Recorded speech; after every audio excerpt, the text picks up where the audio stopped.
आज हम लोग स्टार्ट करेंगे एटॉमिक स्ट्रक्चर। एटॉमिक स्ट्रक्चर जो है बड़ा इंपॉर्टेंट टॉपिक है इनऑर्गेनिक केमिस्ट्री के लिए और खास करके हमारे ऑर्गेनिक केमिस्ट्री के लिए भी। इनऑर्गेनिक में भी इसका यूज होगा और ऑर्गेनिक केमिस्ट्री में भी इसका यूज होगा, तो इसलिए हमें एटॉमिक स्ट्रक्चर को पढ़ना पड़ेगा। मैं आपको बता दूं, एटॉमिक स्ट्रक्चर को दो पार्ट में मैंने डिवाइड किया है, part 1 part 2।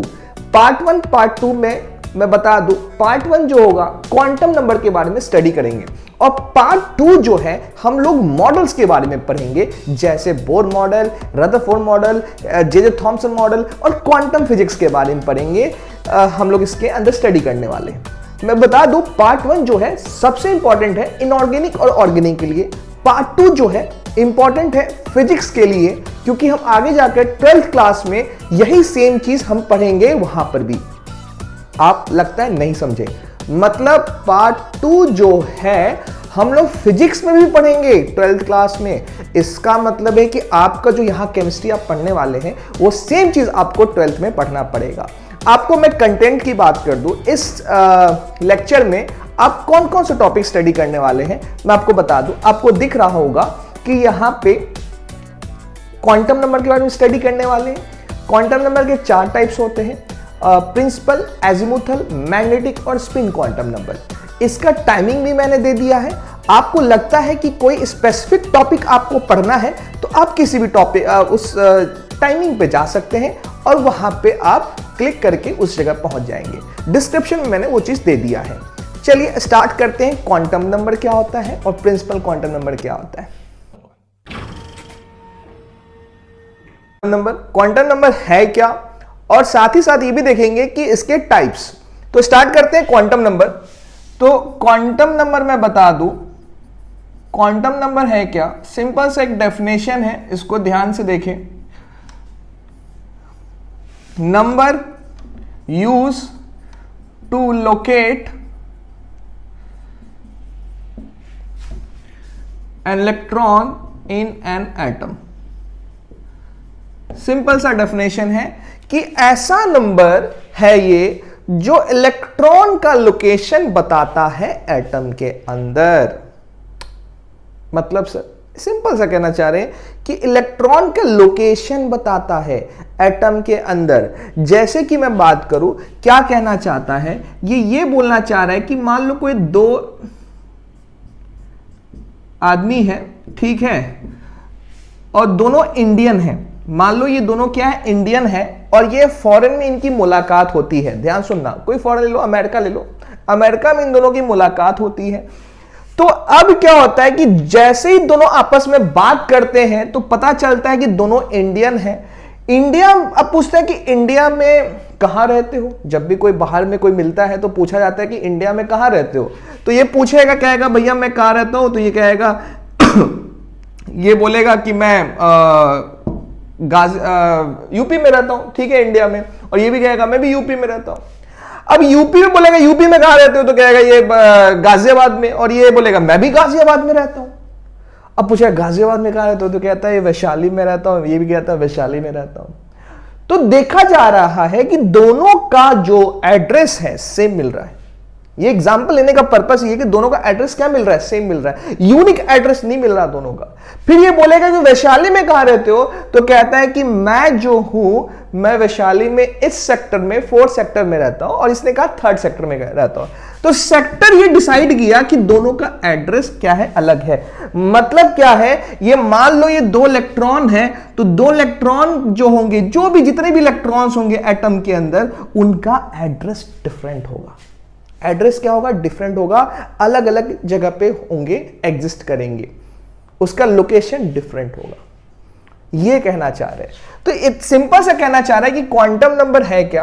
Quantum number simple सा बताता है कि लोकेशन बताएगा इलेक्ट्रॉन का, एटम के अंदर बताएगा, ठीक है, ये कहना चाहता है। इसके 4 टाइप्स होते हैं, 4 टाइप्स। पहला जो है प्रिंसिपल क्वांटम नंबर,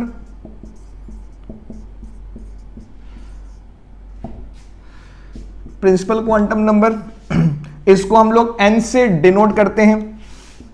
सेकेंड हमारे पास है azimuthal quantum number,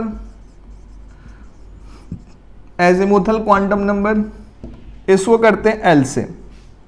azimuthal quantum number के और भी नाम है, मैं बता दूं, और कौन से नाम है? इसको बोलेंगे एंगुलर क्वांटम नंबर भी कहते हैं, या फिर इसको कहते हैं सेकेंडरी क्वांटम नंबर भी कहते हैं, इसको सेकेंडरी क्वांटम नंबर भी कहते हैं इसको, या एक और नाम कह सकते हैं इसका सब्सिडरी क्वांटम नंबर भी कहते हैं इसको, सब्सिडरी क्वांटम नंबर भी इसको कहते हैं। ठीक है, इनके 4 नाम है, एजिमुथल, एंगुलर, सेकेंडरी, सब्सिडरी, ये 4 नाम इसके हैं। इन चारों को ध्यान रखेंगे। थर्ड में बात करूं यहां पे, थर्ड जो हमारा है magnetic quantum number, magnetic quantum number, और फोर्थ हमारा है spin quantum number, spin quantum number. तो मैं बता दूं, मैग्नेटिक को एम से करते हैं, और एनसीईआरटी में जो दिया है वो एल दिया हुआ है। एल जो है नीचे है, देख सकते हैं, नीचे वाले को हम कहते हैं सबस्क्रिप्ट कहते हैं। तो नीचे वाले को सबस्क्रिप्ट कहते हैं, तो इसका मतलब है कि यहां पे एल है। आप ऐसे ना लिखिए, एमएल लिखेंगे तो मिलीलीटर बन जाएगा, ये क्या बन जाएगा? मिलीलीटर बन जाएगा। तो ध्यान रखें इस चीज का कि एल जो है नीचे होता है। स्पिन क्वांटम नंबर में इसको एस बोलते हैं, और एनसीईआरटी में जो दिया है एमएस दिया हुआ है। तो ध्यान रखेंगे, एंट्रेंस में जनरली एम और एस में देखा जाता है, ठीक है, और एनसीईआरटी में जो दिया है वो क्या दिया है? एमएल और एमएस दिया हुआ है। तो 4 क्वांटम नंबर है, फटाफट उसको याद करने की कोशिश करें, बार बार उसको बोलें कि पहला कौन सा है प्रिंसिपल क्वांटम नंबर, दूसरा कौन सा है एजिमुथल क्वांटम नंबर, थर्ड कौन सा मैग्नेटिक क्वांटम नंबर, फोर्थ कौन सा है स्पिन क्वांटम नंबर। इसको 4-5 बार रिपीट करें कि एटलीस्ट ये याद हो जाए कि कौन कौन से क्वांटम नंबर है। सबसे इंपॉर्टेंट चीज ये है कि इसके 4 नाम है, ये चारों नाम इनके याद होने चाहिए। तो स्टार्ट करते हैं principal quantum number. Principal quantum number है क्या? तो इसको हटा देते हैं।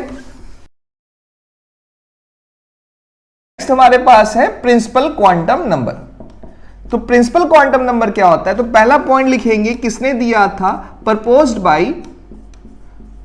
Bye Niels Bohr. तो नील्स बोर के बारे में मैं बता दूं, आपको दिख रहा होगा स्क्रीन पे, नील्स बोर ने सबसे पहले बताया प्रिंसिपल क्वांटम नंबर के बारे में बताया। डिनोट कैसे करते हैं? अभी हमने देखा, denoted by N, small N लिखेंगे, denoted by small N. Third point ये है कि रिप्रेजेंट क्या करता है? ये रिप्रेजेंट्स बोलेंगे यहां पे हम लोग शेल्स को करता है, ठीक है, या फिर बोल सकते हैं ऑर्बिट। ऑर्बिट और शेल एक ही बात है। और हम यहां पे एनर्जी लेवल, सभी का मतलब एक ही है यहां पे, shell, orbit, energy level. Next हमारा क्या है? Gives average distance from nucleus. मतलब क्या बोलना चाह रहा है कि ये हमारा, मान लो ये हमारा है, ये देखो यहां पे, ये न्यूक्लियस मान लो, ये क्या है? हमारा न्यूक्लियस है। न्यूक्लियस से ये डिस्टेंस बताएगा कि कितना डिस्टेंस है, ये डिस्टेंस बताएगा कितना डिस्टेंस है। तो आपको लग नहीं रहा है यहां पे रेडियस की बात कर रहे हैं? किसकी बात कर रहे हैं? रेडियस की बात कर रहे हैं। तो रेडियस जो होगा यहां पे एक फॉर्मूला से निकालते हैं, 0.529 into n square upon z. ये हमारे पास फॉर्मूला होता है जिससे कि हम लेंथ निकाल सकते हैं या रेडियस निकाल सकते हैं, इसका और भी शेल का निकाल सकते हैं। एन क्या है? यहां पे शेल नंबर है। जैसे कि फर्स्ट शेल है तो एन की वैल्यू 1 होगी, सेकेंड शेल है तो एन की वैल्यू 2 होगी, और जेड क्या है? यहां पे एटॉमिक नंबर है। यहां पे क्या है? Atomic number. तो आप इसको लिख लें कि क्या क्या बोला मैंने। ये 4 पॉइंट बड़ा इंपॉर्टेंट है कि क्या क्या बोला, किसने बताया, डिनोटेड बाय क्या है, और रिप्रेजेंट शेल, ऑर्बिट या एनर्जी लेवल, या gives average distance from nucleus. तो ये हम लोगों ने सीखा कि कैसे निकाला जाता है। ये फॉर्मूला का डेरिवेशन भी करेंगे हम लोग, पार्ट 2 में करेंगे। तो ये फॉर्मूला कैसे आया तो हम लोग पढ़ेंगे। और हाँ, यूनिट भी ध्यान रखिए, यूनिट क्या होगा? ए नॉट होगा। यूनिट क्या होगा? ए नॉट। एक ए नॉट क्या है? 1 ए नॉट की वैल्यू जो होती है 10⁻⁻10 मीटर होता है। ये ध्यान रखिए इस चीज का। जो यहां पे ए नॉट की वैल्यू है, इसकी मीटर में चेंज करेंगे तो ये वैल्यू होता है। तो इसको आप लिख ले, हम लोग आगे चलते हैं। इसमें कुछ ज्यादा टफ चीज नहीं है ना, और हमने बचपन में ये पढ़ा भी है पहले से, क्योंकि शेल के बारे में ऑलरेडी हमें पता रहता है। बस यहाँ पे एक नाम रख दिया प्रिंसिपल क्वांटम नंबर, सुन करके थोड़ा सा अटपटा सा लग रहा होगा, नहीं तो 9th क्लास में ये शेल के बारे में पता होता है बच्चों को। तो नहीं भी पता कोई बात नहीं है, फिर भी मैंने इसको बता दिया। तो चलिए आगे बढ़ते हैं। नेक्स्ट पॉइंट है कि शेल कौन कौन से होते हैं। शेल हमारे पास याद करो K L M N O infinity तक हो सकता है, इनफाइनाइट हो सकता है, K L M N O infinite तक शेल हो सकता है। ठीक है, अब मैं बोलूं यहां पे n की वैल्यू क्या होगी, तो यहां लिख सकते हैं वैल्यू ऑफ n। तो n की वैल्यू क्या होगी, K के लिए होगा 1, L के लिए होगा 2, M के लिए होगा 3, N के लिए होगा 4, O के लिए होगा 5। सोचिए आप, यहां पे फर्स्ट शेल है, इसको K बोलते हैं, तो फर्स्ट शेल के लिए n क्या हो गया, 1 हो गया। ये हमारा सेकंड शेल है, इसको क्या बोलते हैं, L बोलते हैं, और सेकंड शेल हो गया तो n की वैल्यू 2 हो गया।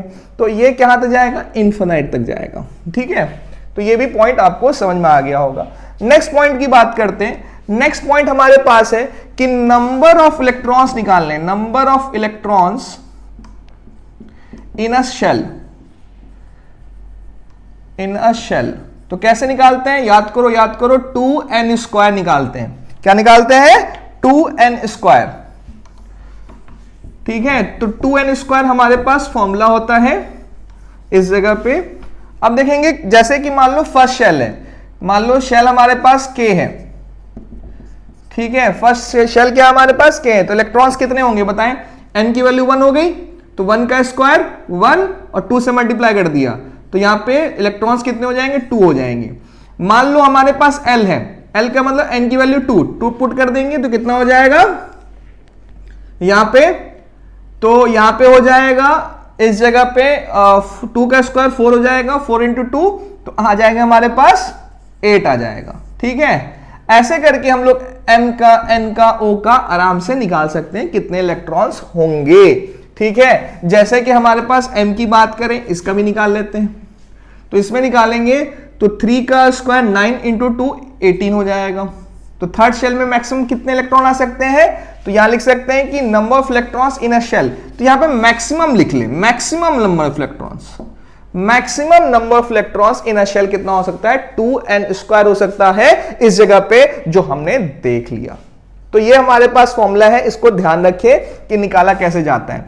नेक्स्ट हमारे पास है कि अब आता है कि number of orbital in a shell, तो कैसे निकालते हैं, n²। अब ये आ गया, नया टर्म आ गया सर, ऑर्बिटल क्या होता है, तो थोड़ी देर में सीखेंगे ऑर्बिटल होता क्या है। नेक्स्ट हमारे पास है कि मैंने बोला कि नंबर, अब देखिए यहां पे ध्यान सुने, जितने नंबर ऑफ शेल होंगे, नंबर ऑफ शेल जितना होगा उतना ही हमारा नंबर ऑफ सब शेल होगा। अब ये क्या है सर, ये शेल और सब शेल क्या है, देखो अभी हम सीखने वाले हैं, एजिमुथल क्वांटम नंबर में आएगा, बट मैं आपको बता दूं कि शेल क्या है और ऑर्बिटल क्या है। एक सिंपल सा एग्जांपल ले लूं मैं, ध्यान सुनना ध्यान से। मैंने बोला कि देखो एक है शेल, एक है सब शेल और एक हमारे पास है ऑर्बिटल। इन तीनों में क्या फर्क है, मैं सिंपल समझा रहा, ध्यान समझना है इस चीज को। इसको मैं बोल देता हूं कि दादाजी है ये मान लो दादाजी, ये हमारे पापा जी बोल दिया मैंने, और इसको मैंने बोल दिया बेटा जी। तो इसका मतलब ये है कि ये क्या बताना चाह रहा है कि दादाजी के बेटे का नाम है सबशेल और पापा जी के बेटे का नाम है यहां पे ऑर्बिटल। ठीक है, यहां पे क्या नाम है, ऑर्बिटल। तो इसका मतलब ये साफ साफ ये कहना चाहता है कि शेल के अंदर कौन, यहां पे सिंपल सा देख सकते हैं कि सबशेल जो है इसके अंदर होगा ऑर्बिटल इसके अंदर होगा, ये तो कहना चाह रहा है कि ऑर्बिटल होगा इसके अंदर, सब शेल होगा इसके अंदर। तो मतलब क्या है कि शेल जैसे इलेक्ट्रॉन कंटेन करता है वैसे ही करके सब शेल भी इलेक्ट्रॉन कंटेन करेगा, ऑर्बिटल भी इलेक्ट्रॉन कंटेन करेगा, बट पार्ट वाइज जो है उसको अलग अलग कर दिया गया है। बस ये समझाना चाह रहा है। तो इसलिए मैंने बोला कि नंबर ऑफ ऑर्बिटल निकालना होगा एक शेल के अंदर, तो फॉर्मूला हमारे पास n² होता है, ये कहना चाह रहा है। ठीक है, अब इसमें कहता है कि इसका मतलब है कि नंबर ऑफ शेल और नंबर ऑफ सबशेल क्या होते हैं, दोनों इक्वल होते हैं। नंबर ऑफ शेल और नंबर ऑफ सबशेल क्या होते हैं, इक्वल होते हैं, ये बताना चाह रहा है। जितने शेल होंगे उतने सबशेल होंगे। जैसे यहां पे एक शेल है तो सबशेल कितना होगा, 1 होगा। यहां पे शेल 2 है, सेकेंड शेल है, तो इसमें सबशेल कितना होगा, तो 2 होगा। ये थर्ड शेल है तो सबशेल कितना होगा, 3 होगा। ये फोर्थ शेल है तो सबशेल कितना होगा, 4 होगा। ये 5 सबशेल है तो 5 शेल है तो सबशेल कितना होगा, 5 होगा। तो ये कहना चाह रहा है इसके अंदर कि यहां पे शेल और सबशेल के बारे में बताना चाह रहा है। बट हम और भी डिटेल में सीखेंगे कि शेल, सबशेल, ऑर्बिटल कैसे क्या होते हैं, ये हम लोग प्रिंसिपल क्वांटम नंबर के बाद सीखेंगे, मतलब एजीमुथल क्वांटम नंबर में सीख लेंगे और मैग्नेटिक क्वांटम नंबर में सीख लेंगे। तो ये टॉपिक आपको समझ में आ गया होगा। नेक्स्ट टॉपिक में आते हैं azimuthal quantum number. Azimuthal quantum number start करते हैं। एजीमुथल क्वांटम नंबर के 4 नाम थे, मैं एक बार फिर से बता देता हूं आपको। पहला नाम था एजीमुथल, दूसरा नाम था सब्सिडरी, तीसरा था एंगुलर क्वांटम नंबर, चौथा जो था हमारा सेकेंडरी क्वांटम नंबर। ये चारों नाम आप ध्यान रखें, जेईई मेन और नीट में ये सब टाइप के दे देते हैं, सब्सिडरी या फिर ऐसा कुछ नाम ले लेते हैं कि जो बच्चों को पता ना रहे। तो ये चारों नाम आपको पता होना चाहिए। तो स्टार्ट करते हैं azimuthal quantum number. Azimuthal quantum number की मैं बात करूं तो एजीमुथल क्वांटम नंबर जो पहला जो साइंटिस्ट था जो बताने वाला था उसका नाम था सोमरफील्ड। सोमरफील्ड एक जर्मन फिजिस्ट था, उसने पहली बार बताया कि एजीमुथल क्वांटम नंबर के बारे में भी कोई पता कर सकता है, ये जान सकता है। मतलब कहने का मतलब है कि सबशेल के बारे में कि यहां पे हम बात कर सकते हैं। मतलब सबशेल याद करें, शेल का जो बेटा हुआ करता था उसका नाम क्या था, सबशेल। सबशेल, तो ये ध्यान रखें। सबशेल यहां पे, अब मैं लिख दूं यहां पे प्रपोज्ड बाय, मैं यहां पे लिखूं प्रपोज्ड बाय कौन था, सोमरफील्ड। ठीक है। सेकंड मैं बात करूं denoted by small L. Third point था रिप्रेजेंट्स, क्या करता है ये हमें, रिप्रेजेंट्स सबशेल, सब ऑर्बिट भी बोल सकते हैं इसको, या फिर हमारा सब एनर्जी लेवल, सब एनर्जी लेवल। ठीक है, सब एनर्जी लेवल।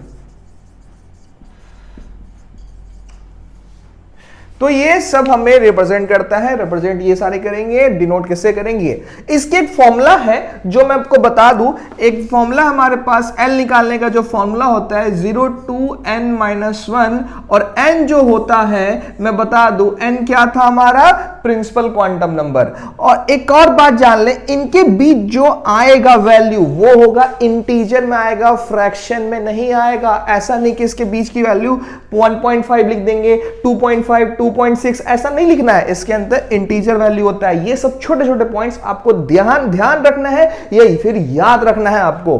अब आते हैं इसमें, जैसे कि हम एग्जांपल ले ले। एग्जांपल लेने से पहले एक और बात बता दूं, सबशेल कौन कौन से होते हैं हमारे पास। तो सबशेल हमारे पास S है, P है, D है, F है।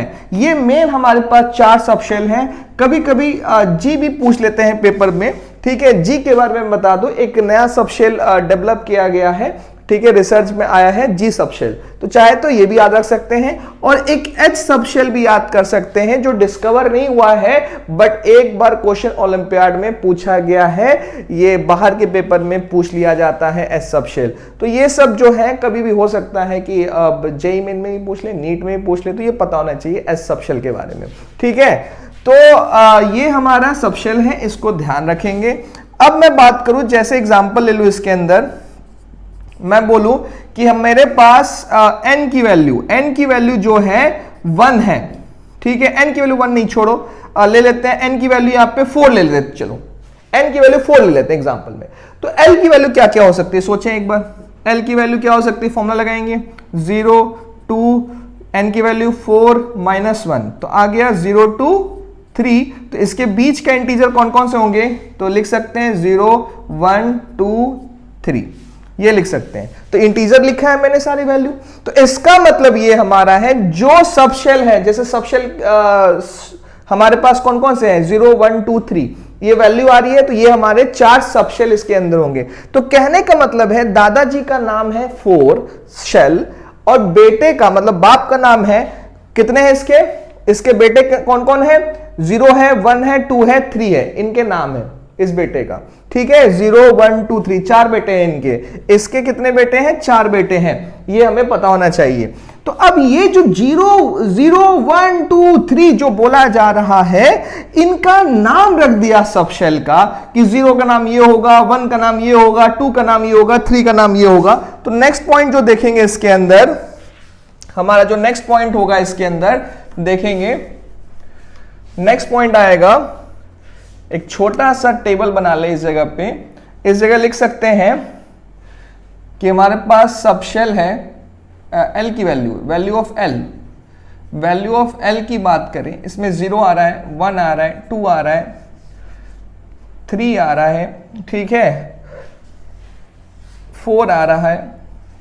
तो इसमें जो होगा हमारे पास किसकी वैल्यू, इसका नाम होगा सबशेल का, कौन से सबशेल हो सकते हैं, इसमें बोल दिया गया कि ये S होगा, ये P होगा, ये D होगा, ये F होगा, ठीक है, S P, ऐसे देखिए S P D F और इसका G। अब बताओ H क्या होना चाहिए, सोच के बताएं। जब S की वैल्यू 0 है, P की वैल्यू 1 है, D की वैल्यू 2 है, F की वैल्यू 3 है, G की वैल्यू 4 है, तो क्या ऐसा लग रहा है ना कि 0 1 2 3 4, इसकी वैल्यू 5 आएगी, इसका मतलब इसकी वैल्यू क्या आएगी, 5 आएगी। तो बड़ा आसान है इसको याद करना, ऐसा कुछ है नहीं कि इसको याद नहीं किया जा सकता। तो इसका मतलब ये जो इनके जो 4 बेटे हैं, इनका नाम एक का है S दे दिया है, इसका P दे दिया है, इसका D दे दिया है, इसका F दे दिया है। तो 4 बेटे इनके कौन कौन से होंगे, S P D F होंगे, किसके, n = 4 है। तो ये बोला जा रहा है, इसको थोड़ा सा आपको समझना पड़ेगा इस चीज को। अब आते हैं इसके अंदर, मैं बोलूं कि नंबर ऑफ ऑर्बिटल्स निकालने हैं, नंबर ऑफ ऑर्बिटल्स निकालने हैं, तो कैसे निकालेंगे, तो हमारा फॉर्मूला होता है 2l + 1 होता है फॉर्मूला। क्या फॉर्मूला होता है, 2l + 1 फॉर्मूला होता है। अब 2l + 1 का मतलब हो गया कि यहां पे हमें ऑर्बिटल मिल जाएगा कि अब ऑब्वियस सी बात है, बाद में इनका भी निकालेंगे हम लोग। क्या निकालेंगे, इनके भी बेटे होंगे, इनके भी बेटे होंगे, इनके भी बेटे होंगे, इनके भी बेटे होंगे। तो इनके बेटे होंगे तो कितने बेटे होंगे, तो कैसे पता करेंगे, इस फॉर्मूले से पता करेंगे। और अप्लाई कैसे करते हैं थोड़ी देर में सीख लेंगे, इसमें क्या है, ठीक है, कैसे ऐसे करते हैं। और इनका जो लैटिन में नाम रखा गया है ये भी जान ले, SPDFGH का लैटिन में नाम रखा गया है। उनका नाम जो है, इसका नाम रख दिया है शार्प, इनका नाम रख दिया है शार्प, इसका नाम रख दिया है प्रिंसिपल, इनका नाम रख दिया है डिफ्यूज्ड, इनका नाम रख दिया है फंडामेंटल, इनका नाम रख दिया है जनरलाइज्ड। H का कोई नाम नहीं है, ये अभी डिस्कवर नहीं हुआ है, इसलिए H का नाम नहीं सोचा गया है। बट ये अनुमान लगाया जा रहा है, एजप्शन किया जा रहा है कि SPDFG के बाद H ही सबशेल होगा, इसलिए H के बारे में लोग पूछने स्टार्ट कर दिए हैं एंट्रेंस एग्जामिनेशन में, इसलिए हमें पता होना चाहिए। अब आते हैं इसमें, अब इस फॉर्मूले से हम चाहे तो नंबर ऑफ ऑर्बिटल निकाल सकते हैं, और हमें निकालना है नंबर ऑफ इलेक्ट्रॉन्स निकालना है, number of electrons in a subshell, in a subshell. तो फॉर्मूला क्या होगा, 2 × l + 1, ये फॉर्मूला हमारे पास होगा। तो ये फॉर्मूला हमें ध्यान रखना है, ठीक है। तो इसको हटा देते हैं यहां तक, तो ये बात समझ में आ रहा होगा। अब एक बार इसको फिर से रिवाइंड करके देख लें कि क्या क्या मैंने लिखवाया। पॉइंट आपको ध्यान रखना है। पहला पॉइंट क्या देखना है, एकदम फटाफट याद करें, S P D F, S P D F, S P D F. Value L की वैल्यू क्या होगी, 0 1 2 3 0 1 2 3 0 1 2 3 0 1 2 3, ऐसे याद रखना है। ऐसे याद रखेंगे आप, हम लोग ऐसे ही दिमाग में रखेंगे, इनको याद ही करना पड़ेगा, कोई ऑप्शन नहीं है हमारे पास। अब देखो इनका शेप भी होता है, ऑब्वियस सी बात है। ये जब शेल है हमारे पास, इनके बेटे हैं जिनका नाम है S P D F G H, इनका शेप भी होता होगा। दिखने में कैसे होंगे, गोल मटोल होंगे कि पतले दुबले होंगे, कुछ तो शेप होगा ही होगा।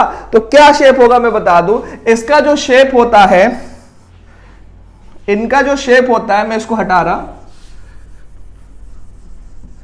इसका जो शेप होता है, शेप कैसा होता है, शेप की मैं बात करूं तो शेप कैसा होगा, ये स्फेरिकल होगा, स्फेरिकल गोल बॉल की तरह।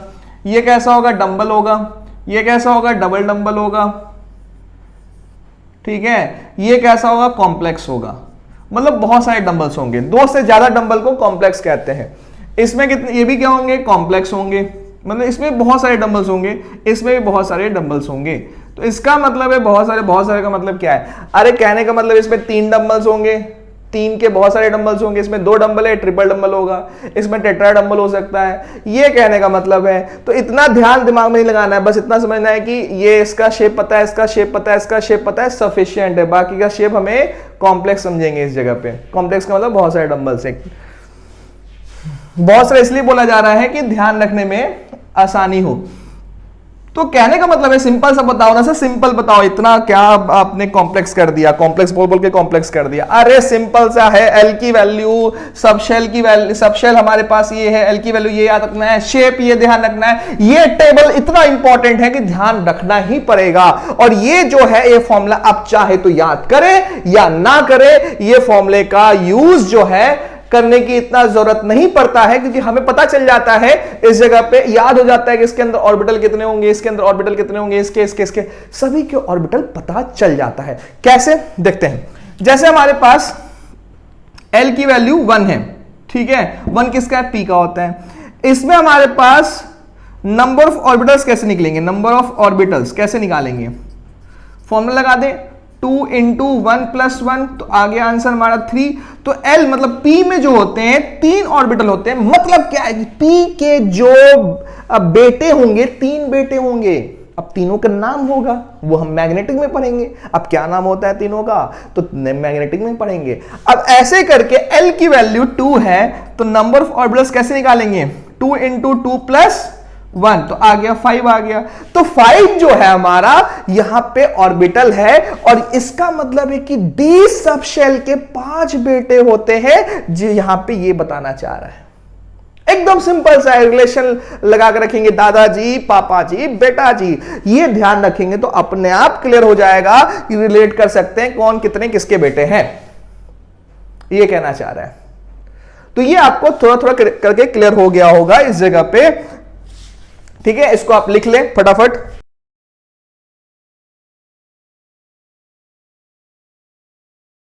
चलिए एक प्रॉपर एक टेबल बना देते हैं जिससे आपको अच्छे से आइडिया हो जाएगा। इस टेबल को आप अच्छे से लिख लें, और चाहे तो अपने टेबल पे चिपका सकते हैं, या स्टडी टेबल आपका जो है, या फिर अपने कमरे में चिपका सकते हैं इसको याद करने के लिए। जब आप 11th में है तो आप इस चीज़ को कर सकते हैं। 12th वाले बच्चों ये सबको याद हो जाता है, इसमें कोई बड़ी बात नहीं है, ठीक है, प्रैक्टिस करते करते याद हो जाता है।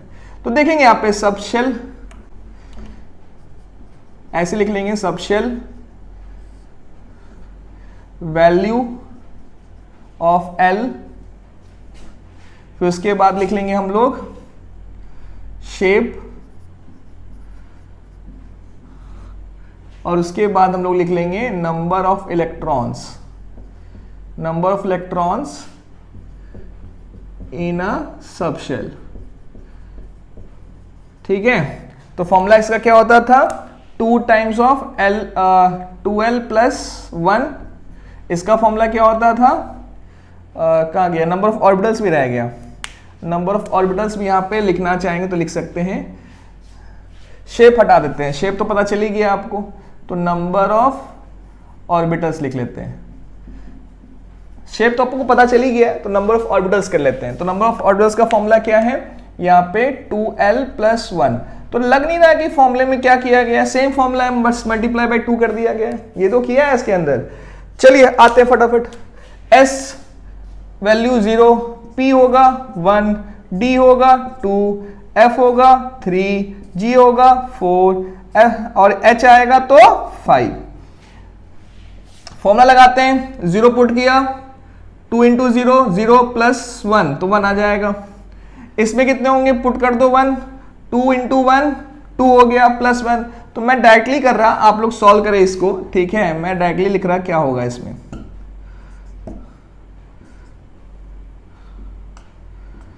ठीक है, ये लिख दिया। तो आपको लग नहीं रहा ऐसा कि ये एक अर्थमेटिक प्रोग्रेशन में है, मतलब एक एपी में दिख रहा है ये, ठीक है। सीक्वेंस एंड सीरीज की बात करें तो एपी में दिख रहा है। एपी नहीं समझ में आता है, यदि आप आईसीएसई बोर्ड के हैं, अपने 10th आईसीएसई बोर्ड से दिया है, तो आपको एपी नहीं पता होगा।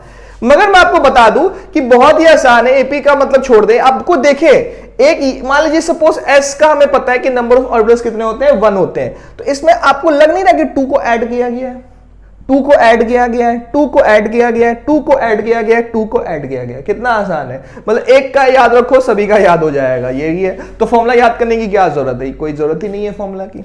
ऐसे करके इसकी बात करें, इस वाले का, इसका डबल कर देंगे, 2 टाइम्स है ना, डबल कर देंगे। तो 2 से मल्टीप्लाई कर दो 2 हो गया, 2 से मल्टीप्लाई कर दो 6 हो गया, 2 से मल्टीप्लाई कर दो 10 हो गया, 2 से मल्टीप्लाई कर दो 14 हो गया, 2 से मल्टीप्लाई कर दो 18 हो गया, 2 से मल्टीप्लाई कर दो 22 हो गया। तो मतलब याद करना और आसान हो गया।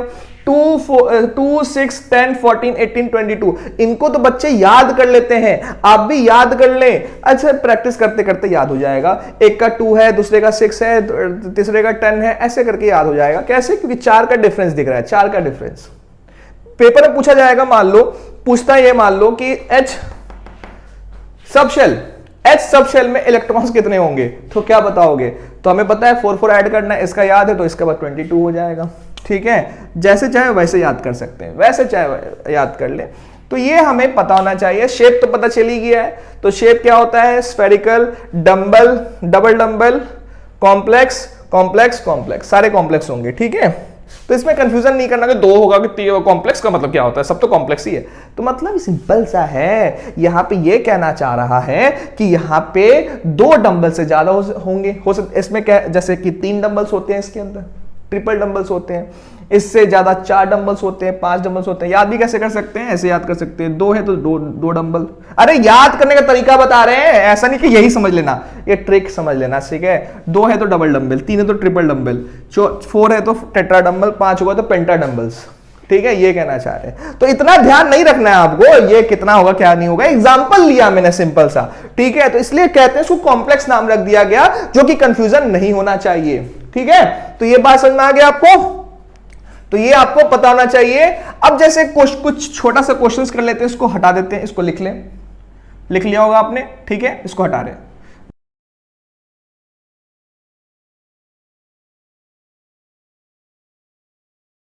सपोज n इक्वल टू यहां पे 1 है, ठीक है। तो L की वैल्यू क्या होगी, फॉर्मूला एकदम ध्यान से रखें। अरे n-1 होता है, एकदम ध्यान रखेंगे, 0 to n-1। L कैसे निकालते हैं, 0 to n-1।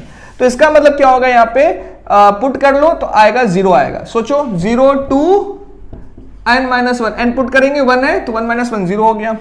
n equal to 2 आ गया हमारे पास, तो L की वैल्यू क्या आएगी, सोचो, पुट करो, एक 0 आएगा, एक 1 आएगा, ठीक है। सोचना पड़ेगा, ऐसा नहीं कि ये बहुत बड़ा टफ चीज है, सोच के करें, ठीक है। ऐसे करके हम लोग n इक्वल टू 3 का सॉल्व करेंगे, तो क्या आएगा 0 1 2, ठीक है। n इक्वल टू 4 सॉल्व करेंगे तो L की वैल्यू 0 1 2 3। सोच के करें, सोच के करें, वीडियो पॉज कर ले, कैसे मैंने किया है इस चीज को देख सकते हैं। एक बात और बता दूं, कुछ ऐसा लग नहीं रहा, जो भी वैल्यू n की है उससे 1 कम कर देना है। 0 से स्टार्ट कर रहा है, 1 कम कर देंगे, मतलब 3 में 1 कम कर दो, 3 में 1 कम कर दो, 2 हो जाएगा। 4 है तो 4 में 1 कम कर दो, 3 हो जाएगा। अब मान लो n इक्वल टू 5 है, n इक्वल टू 5 है तो 1 कम कर दो, मतलब 4 हो जाएगा। तो 0 से लेकर के 4 तक जाएंगे, 0 से लेकर के 4 तक जाएंगे। तो बड़ा सिंपल तरीका है, ऐसा भी नहीं है कि फॉर्मूला याद करना जरूरी है, सारे कुछ फॉर्मूले से नहीं होता है। ऐसा नहीं है फॉर्मूला याद कर लिया, भूल गए तो क्या करेंगे, तो छोटा छोटा टेक्निक पता होना चाहिए। टेक्निक क्या है, ये सब टेक्निक पता रखे, ठीक है। हालांकि फॉर्मूला याद हो जाता है, इसमें कोई बड़ी बात नहीं है, ठीक है। अब देखेंगे इनके जो बेटे का नाम है क्या रखेंगे, क्या होगा इसके बेटे का नाम, तो बोल देंगे 1s बोल देंगे। 1 ये क्या बता रहा है, प्रिंसिपल क्वांटम नंबर, s क्या बता रहा है, सबशेल बता रहा है, तो इसको बोल दिया मैंने 1s बोल दिया।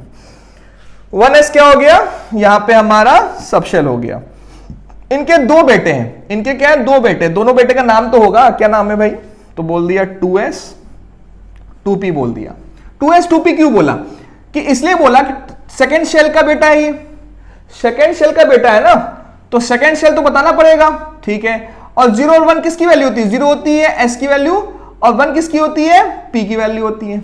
इनके 3 बेटे हैं, तीनों बेटे का नाम क्या होगा, 3s क्यों, 0 की वैल्यू क्या होती है, 0 का मतलब बताओ 0 का मतलब s होता है, और 1 का मतलब p होता है तो 3p लिख देंगे, 2 का मतलब d होता है तो 3d लिख देंगे। ऐसे करके इनके बेटे का नाम बताओ, जल्दी बताओ, चलो फटाफट सोचो, इनके बेटे का नाम क्या होना चाहिए, 4 जो है शेल के बेटे का नाम क्या होना चाहिए, तो क्या होना चाहिए, सोचें, 4s 4p 4d 4f, कितना आसान है। इनके बेटे का जल्दी बताओ, इसके बेटे का नाम क्या है, इसके बेटे का नाम क्या है, 5 शेल है, इसके बेटे का नाम क्या है, जल्दी वीडियो पॉज कर ले, पॉज करके बताएं, पॉज कर ले, फिर ट्राई करें, फिर इसके बाद आंसर देखें। चलिए मैं बताता हूं फटाफट, इसका नाम 5s 5p 5d 5f और 5g, देखो दिख रहा होगा, ये रहा। टेबल याद रखिए, टेबल से ही कर रहे हैं सब कुछ, जो भी कर रहे हैं टेबल से कर रहे हैं। जो मन में डाउट आगा सब कैसा हो गया, अरे कैसे हो गया, सिंपल सा है, करने का तरीका एकदम सिंपल सा है, कैसे किया जा सकता है, करना है तो टेबल याद रखें, सॉल्व करना है तो टेबल याद रखें, नहीं सॉल्व होगा मैं बता दूं, ठीक है। तो ये पता होना चाहिए। तो ये हमारा क्या था, एज़िमुथल क्वांटम नंबर था। नेक्स्ट हम लोग क्या स्टार्ट करेंगे, मैग्नेटिक क्वांटम नंबर। क्या स्टार्ट करेंगे, मैग्नेटिक क्वांटम नंबर। तो इसको एक बार देख ले, नेक्स्ट टॉपिक पे आते हैं।